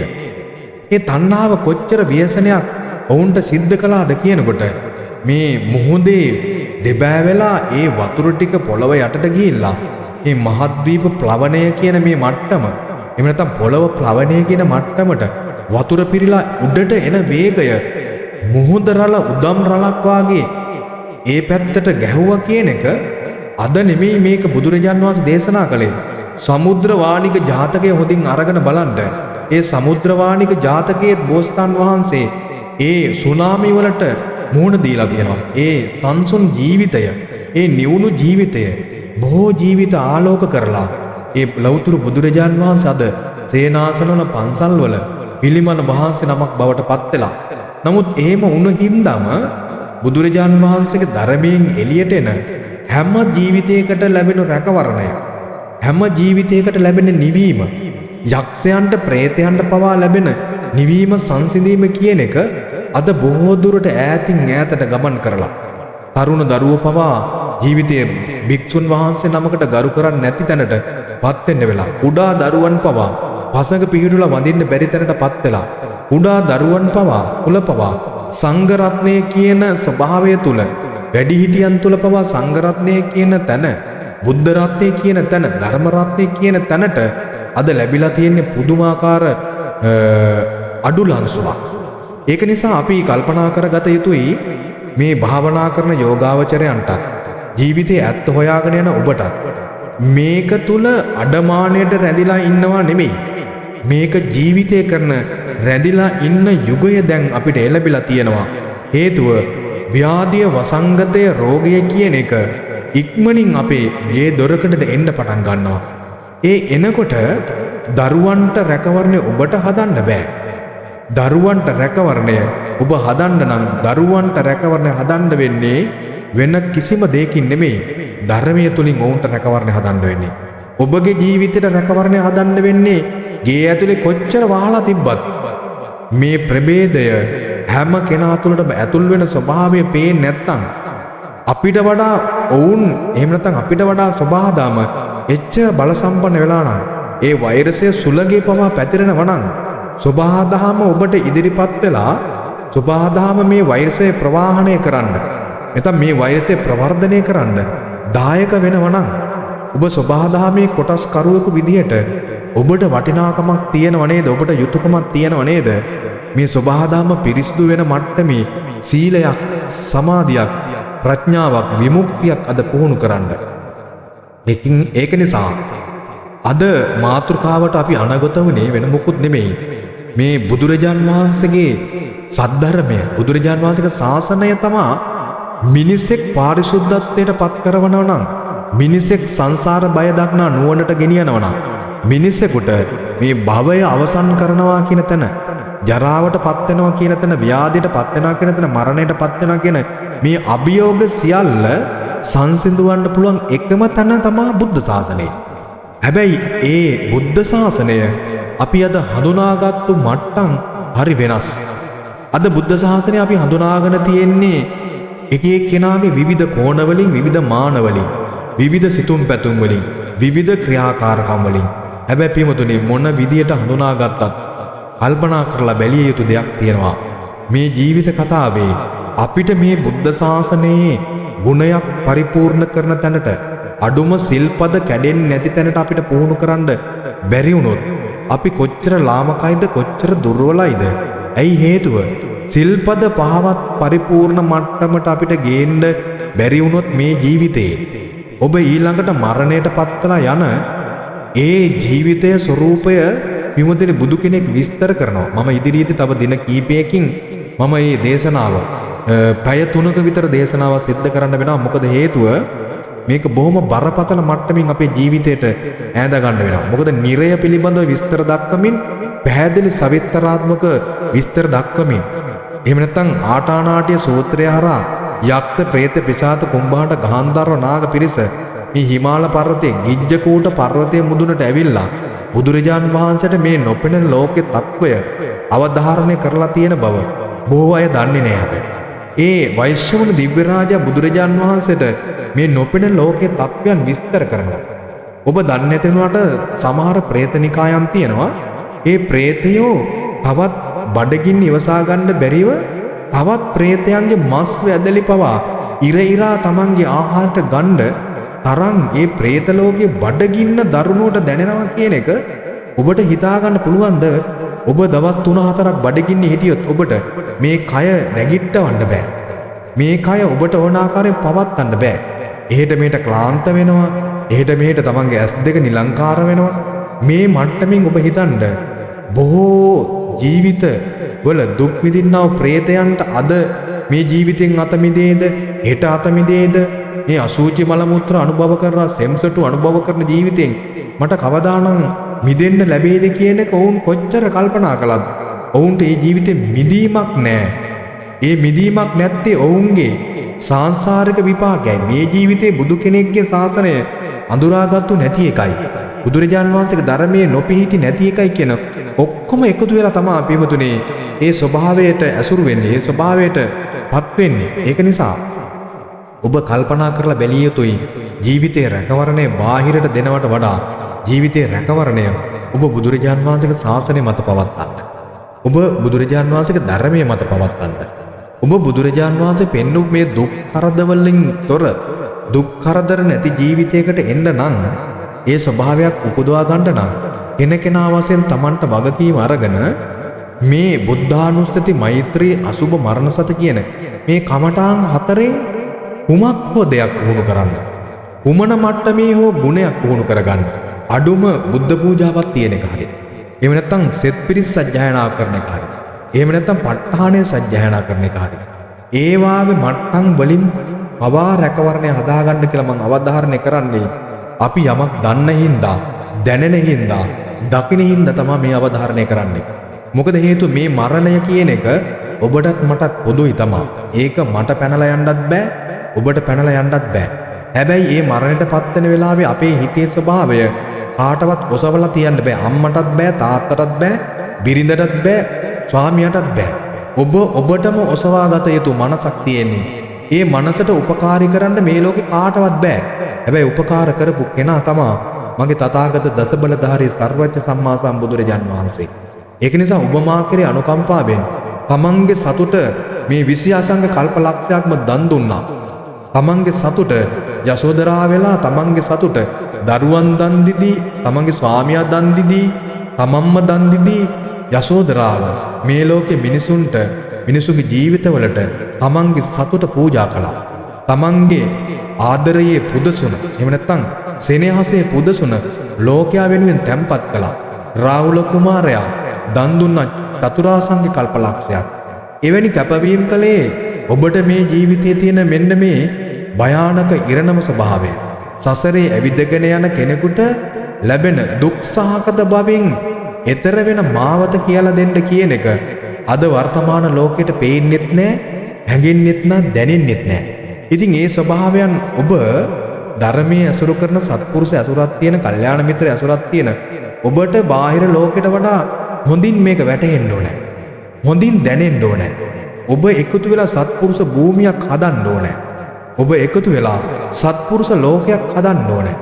ඔබ එකතු වෙලා මේ අහිංසක මිනිසුන්ටත් ඔබටත් ඉදිරියේදී සිද්ධ වෙන මේ ප්‍රබල ව්‍යසනයන්ට මුහුණ දෙන ආකාරයේ මනුස්ස ගුණධර්ම ඔබ තැම්පත් කරගන්න ඕනේ. මනුස්ස ගුණධර්ම ඔසවත් තියෙන්න ඕනේ.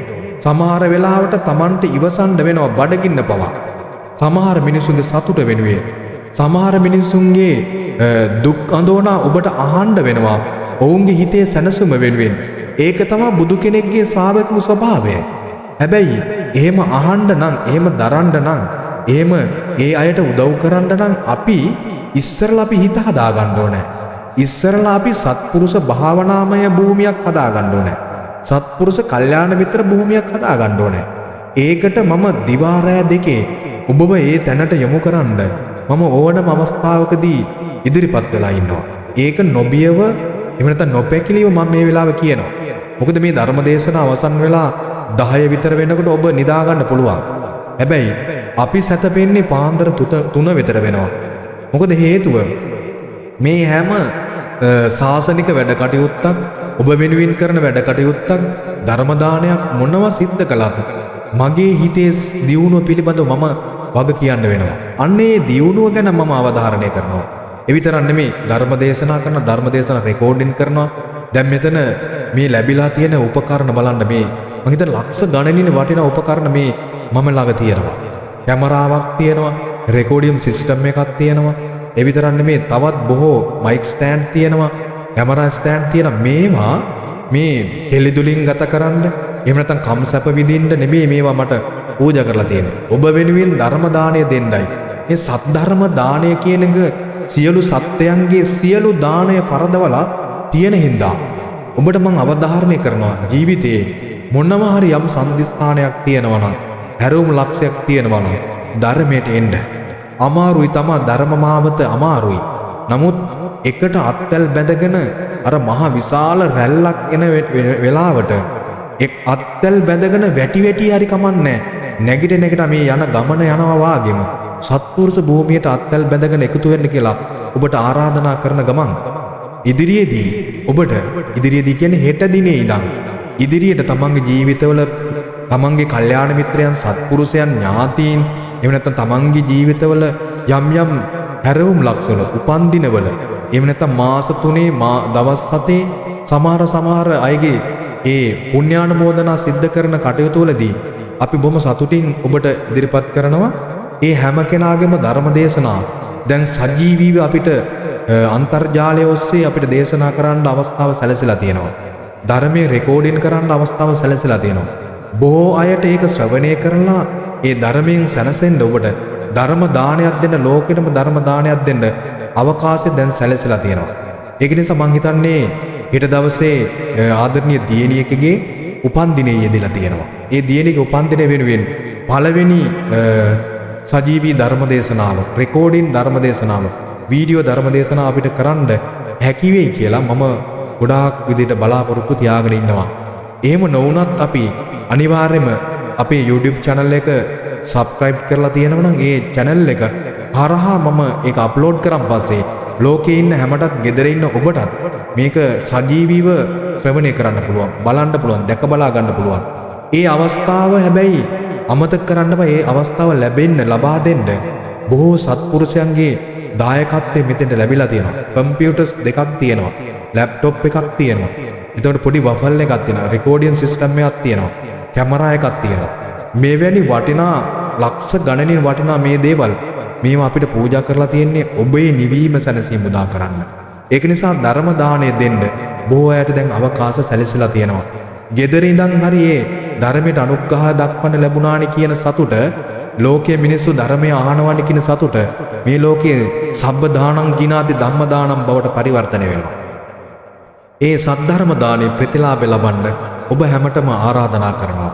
ඒ විතරක් නෙමෙයි, පොසොන්පුර 15ක් පොහොය දවසේ ත්‍රිපිටක පොත් පූජාවක් සහ අට කතා පොත් පූජාවක් සිද්ධ වෙන බොහොම රමණීය ආකාරයෙන් මුතුකුඩ මැද්දේ ඔබේ හිසෙන් හැම දිනාටම මම ගෞරවයෙන් ආරාධනා කරනවා. මේකේ වාද ભેදයක් නැහැ. මට කවුරුණත් කමන්නේ නැහැ. මම ලෝකයේත් එක්ක කිසිම වෙලාවක මම තරහක් නැහැ. මම ගැටීමක් නැහැ. ඇලීමකුත් නැහැ, බැඳීමකුත් නැහැ.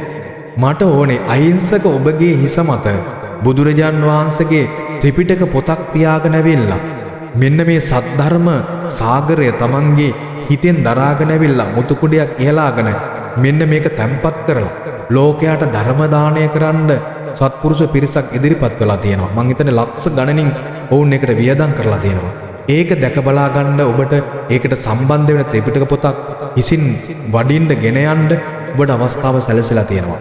ඒක නිසා වාද ભેද ඕනම දෙයක් පැත්තකින් තියලා මේ තමන්ගේ ජීවිතය පින් රැස් කරගන්න ධර්මයේ හැසිරෙන්න තියෙන හොඳම අවස්ථාව විදිහට සලකලා ඔබට ලැබෙන මේ අවස්ථාවෙන් ප්‍රයෝජන ගන්න. මම මේක ඔබට දානය කරන්නේ එච්චර කාලයකට නෙමෙයි. අපි ජීවිතේ ජීවත් වෙලා ඉන්න පොඩි කාලයක්. තව අවුරුදු 10ක් 8ක් 9ක් වාගේ ඇතුළත අපිට ජීවිතය සමුගන්න කාලය ලැබිලා තියෙනවා. මරණයටපත් වෙන එක වේගයෙන් ළඟා වෙමින් පවතිනවා. ඒක නිසා මේ පුංචි කාලය ඇතුළත තමන්ගේ මනසට ධර්මයේ වටිනාකම දෙන්න ඔබට අවස්ථාව සැලසෙලා තියෙනවා.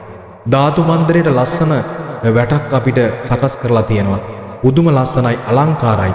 මම හිත විශාල මුදලක් එකට වියදම් කරලා තියෙනවා. සත්පුරුෂවරුන් කීප දෙනෙක් කීප පොලක් සම්බන්ධ වෙලා තියෙනවා. ඒකක් එදාට අපි පූජා කරන්න බලාපොරොත්තු වෙනවා. ඉතින් ඒ වාගේ වටිනාකම් රාශියක් ඒක රාශි වෙනවා. ඔබ මාව සම්බන්ධ කරගත්තත් නැතත් කමක් නැහැ.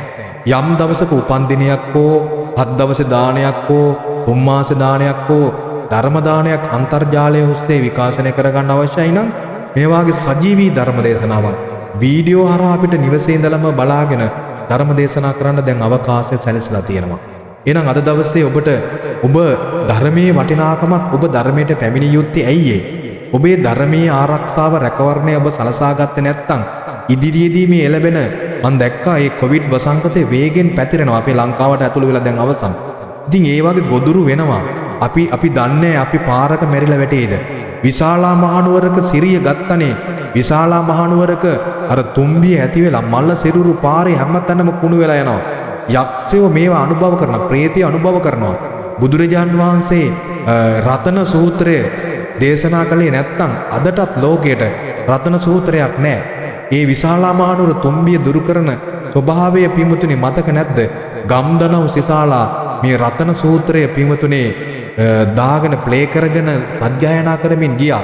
ඒ යුගයක් ඉදිරියට එන්න අවකාශ දැන් සැලසෙමින් තියෙනවා. ඒ නිසා ධර්මයට කැපවුණු සත්පුරුෂයන් විදියට තමන්ගේ ජීවිතේට භාවනාවක් දියුණු කරගන්න, සත්පුරුෂික භූමියක් ඒක රාශි කරගන්න, ධර්මයේ කියවන්න, අහන්න, සාකච්ඡා කරන්න, gedara පවා මේ ධර්මයේ සාකච්ඡා කරන්න. එතකොට වෙන්නේ වෙන දේ මං කියන්නේ. වෙන දේ තමයි ඔබේ gedara පරිසරය පිරිසුදු වෙනවා. පිරිසුදු වෙනකොට සමහර යක්ෂ ප්‍රේත කුම්භාණ්ඩ පිශාච කියන පිරිස ඒ ගෙදරින් අයින් වෙනවා. මොකද ධර්මය සුගායන වෙනකොට පින්වතුනි සත්පුරුෂ දෙවිවරු ඔබේ ගෙදර සමහර වෘක්ෂ දේවතාවරු පවා ඔබේ ගෙදරට පැමිණෙන්න ඉඩ තියෙනවා. ඉතින් එහෙම එනකොට යක්ෂයන්ට ප්‍රේතයන්ට පින්වතුනි සමුගන්න සිද්ධ වෙනවා. එතකොට අර සබහාදාමේ විපර්යාසයන්ට පවා මූණ දෙන්න පින්වතුනි සත්පුරුෂ දෙවිවරු අපිට උදව් කරනවා.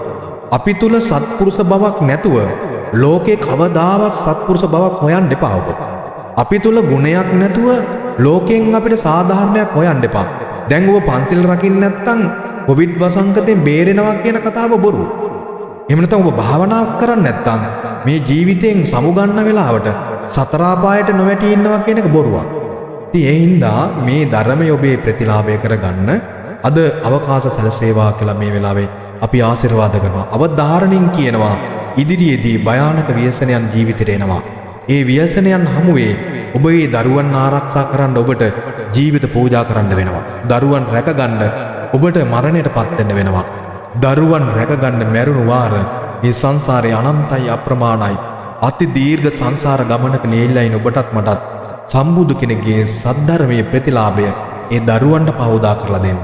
ඔවුන්ට සීලයෙන් අනුග්‍රහ දක්වන්න පොසොන්පුර 15 පොහොදා ඔවුන් අමාරුවෙන් හරි අරයි යන්න. සමහරට සෙල්ලම් කරයි, සමහරට කෑ ගහයි, අනිත් අයට බාධා කරයි. කමක් නැහැ. අපි එකතු වෙලා ඔවුන්ට යමක් සිද්ධ කරන්න අපි උත්සාහ කරමු. ඔවුන්ට ඒ දේ සිද්ධ නොකර උත්සාහ නොකර ඔබටත් අපටත් ලෝකෙටත් සමාජයටත් අවදාව සැනසීමක් නැහැ කියන එක මේ වෙලාවේ අපි අවධාරණය කරනවා. ධර්ම දේශනාවේ සමාප්තිය සටහන් කරන්න සිද්ධ වෙන අවස්ථාව මේ තියෙන්නේ. ධර්ම දේශනාව සමාප්තිය සටහන් කරන්න කලින් මේ මතකයන් ටික ඔබට අවදි කරනවා. එදා වෙසක් පොසොන්පුර 15 දවසේ සිද්ධ වෙන ටික මතක් කළා. මේ මාසයේ 29 වෙනිදා රුවන්වැලි මහා සෑය අභියසදී අපි විසින් ධර්ම දේශනාවක් සහ කංචුක පූජාවක් එහෙම නැත්නම් ගිලම්පස සම්බුදු පූජාවක් බොහෝ දෙනෙකුගේ සහභාගීත්වයෙන් බොහෝ මහා සංඝරත්නයේ සහභාගීත්වයෙන් සිද්ධ කිරීමට නියමිතයි. දෙනුවන් දෙසවන් නැත්තෝ ශ්‍රද්ධාව මුදත්තා ඔබ වෙනුවෙන් අමාදොර විවර කරන ලදී තථාගතයන් වහන්සේගේ බුද්ධ වචනය අද ඔබට එලිපෙහෙලි වෙමින් පවතිනවා. අහිංසක ඔබට ජීවිතයේ යථාර්ථය හොයාගන්න පාර එලිපෙහෙලි වෙලා තියෙනවා. ඒ නිසා මේ ජීවිතේ වියැකෙන්න කලින් ජීවිතේ නැමැති මල් ටික මේ බිමට පරවෙලා වැටෙන්න කලින් ඒ පරවෙලා වැටෙන ජීවිතවලට පර වුණත් සුවඳ දෙන තථාගතයන් වහන්සේගේ ධර්මය ආරෝපණය කරගන්න. ධර්මයේ තුල පිහිටලා ඉන්න. සීලයක පිහිටලා ඉන්න. අද දවසේ සද්ධර්ම දේශනාව ඒකාන්තයෙන් ඔබට උපකාර වේවා කියලා මේ වෙලාව අපි ප්‍රාර්ථනා කරනවා ආශිර්වාද කරනවා. ඒ ආශිර්වාද කරන ගමන් මතක් කරනවා කුසොන්පුර 15ක් පොහොය දවසෙත් තමන්ගේ ජීවිතයට එහෙම නැත්නම් උපන්දිනයේ සමරන යමෙක් එදා යසෝදර අරහත් තෙරණිය වෙනුවෙන් සිද්ධ වෙන ධර්ම දේශනාව හවස 4 සිට 7 දක්වා සංසාරගත ගුණ සාගර ගැන ඔබට අහන්න දකින්න ලැබෙනවා, විමසන්න ලැබෙනවා, ජීවිතයට වටින අවස්ථාවක් ලැබෙනවා. ඇය වෙනුවෙන් තමන්ගේ මලක් පහනක් පූජා කරලා ඒ උත්තම ජීවිතය තමන්ගේ ජීවිතයක් බවට පත් කරගන්න එදා උදා වෙනවා. අපි තමා මේ උත්තම ජීවිතයට පණපවන්න ඕනේ. ඒ පණපවන්න අපි දන්නේම නැතුව නොදැනෙන මට්ටමකින් අපි නිවනට ලම් වෙනවා. මේ ජීවිතයෙන් සමුගන්න සංසාර කතාවේ අවසන් තිතත යන්න අපි ටිකෙන් ටික එතෙන්ට ලං වෙනවා. එහෙනම් මේ උත්තම ජීවිතයට උපහාර දක්වන්න, මලකින් උපහාර දක්වන්න, ධර්ම ශ්‍රවණයකින් උපහාර දක්වන්න, බුදුබණ පදයක් අහලා උපහාර දක්වන්න, සද්ධර්මයේ ප්‍රතිලාභ ලබන්න ඔබටත් අවකාශ තියෙනවා. හැකි හැම දෙනාම සම්බන්ධ වෙන්න පුළුවන් විදිහේ මේ ජීවිත කතාව හොඳින් අසා දැනගන්න අවස්ථාව ඔබට උදා වේවා. උදා කරනවා කියන බලාපොරොත්තු සහිතව අදට ධර්ම දේශනාව සමාප්තිය සටහන් කරනවා. රැස් කළ වූ අනන්ත පුණ්‍ය ධර්ම සම්භාරයෝ මේ සේනාසනෙට එතෙක් මෙතෙක් සේනාසනෙට දායක වුණු මයික් එක චුට්ටක් ඕෆ් කරගන්න. මේ රෙකෝඩින් එක ප්‍රශ්නයක් වෙනවා. එතෙක් මෙතෙක් දායක වුණු මං හිතන්නේ දහඩිය කඳුළු වගුරුලා තියෙන මේ බිමේ හැමතැනම සත්පුරුෂ මිනිසුන්, සත්පුරුෂ උදවිය, ඒගොල්ලෝ අපි ළඟ හිටියත් අපි ළඟ නැති වුණත් ඔවුන් ලෝකෙට සත්පුරුෂයෝමයි. ඒ සත්පුරුෂයන්ගේ ගුණ අපිට සිහි කරන්න ලැබෙනවා. ඒ සත්පුරුෂේ ගුණ සිහි කරන්නේ නැති ලෝකය හිස් වෙනවා. ධර්මයෙන් අන්ධ වෙනවා. එහෙනම් අපි ළඟ හිටියත් නැතත් ඔවුන්ගේ ජීවිත කැපවීම කරපු හින්දා, කඳුළු දිය වැගුරුපු හින්දා, දහඩිය මේ බිමේ වට්ටපු හින්දා අද හැමෝටම ධර්මයේ ප්‍රතිලාභය ලබන්න වෙලා තියෙනවා. ඒක අපි අමතක කළොත් කළගුණ දන්නේ නැති අසත්පුරුෂ බවට පත් වෙනවා. එදා දවසේ මම ආරාධනාවක් කරනවා. අපි හැමෝම එදා දවසේ රැස් කරගත්තු අනන්ත කුසලයෝ අපි අපේ සේනාසනය ලෝකෙට උපකාරයක් වෙන තැනට අපි ළඟ හිටියේ නැතුණත් ඔවුන් අපිට කරපු උපකාරයට එදා දවසේ උතුම් පුණ්‍යානුමෝදනාව, පළවෙනි පුණ්‍යානුමෝදනාව ඒ සත්පුරුෂ පින්වතුන් වෙනුවෙන් අපි පවත්වමු කියන යෝජනාව කරමින් අදට සත් ධර්මයේ ප්‍රතිලාභය මෙතෙකින් සමාප්ති කරනවා. සියලු දෙනාට සම්මා සම්බුදු සරණ වේවා. රැස් කළ වූ අනන්ත කුසලයෝ නිවෙනින් සැනසෙන්න උපකාර වේවා. ඔබටත් ඔබේ ළඟින් ඉන්න ප්‍රියතමයන්ටත්, දුවදරුවන්ටත්, එවාගේම අම්මට තාත්තට, ආදරණීය ස්වාමි පුරුෂයාට, බිරිඳට මේ සත් ධර්මයේ ප්‍රතිලාභය ලැබේවා. ඔවුන්ට බුද්ධ ශාසනය රැකවරණ ලැබේවා. අපි ළඟ හිටියත් නැතත් අපිට මේ ජීවිතයේ මෙවැනි තැනකට එන්න උපකාර කරපු අය බොහෝයි. නම් නොකිව්වට වචනයකින් හරි උදව් උපකාර කරපු අය බොහෝයි. අද මේ සත් ධර්ම ප්‍රතිලාභය ලබන්නේ ඔවුන් නිසා. ඔවුන්ටත් ඒ සත් ධර්මයේ ප්‍රතිලාභයේ අනන්ත කුසලයෝ නිවනින් නිවී යන්නම හේතු වේවා, උපකාර වේවා කියලා මේ වෙලාවේ ප්‍රාර්ථනා කරමු සියලු දෙනාම. ඒ ප්‍රාර්ථනාවත් එක්ක අපි අද දවසේ ධර්මාශාසනාව සමාප්ති සටහන් කරමු.